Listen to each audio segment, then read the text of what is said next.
আসসালামু আলাইকুম। সবাই কেমন আছেন? আলহামদুলিল্লাহ আমি ভালো আছি। একটা জিনিস খেয়াল করেছেন?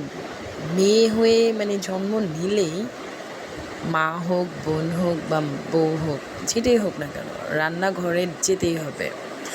সেটা ছাড়া কোনো উপায় নাই। হোক সে হাই লেভেলের এডুকেটেড বা কেউ একটু কম শিক্ষিত, যেমনই হোক না কেন রান্নাঘর তার সাথে হবেই। কারণ মেয়েদেরই তো সংসারটাকে সামলে রাখতে হয়। রান্না রান্না থেকে শুরু করে কার কী লাগবে, কে কী খাবে, কার কী পছন্দ, কার কতটা কী লাগে, সব কিছুই আসলে মেয়েদেরই দেখতে হয়।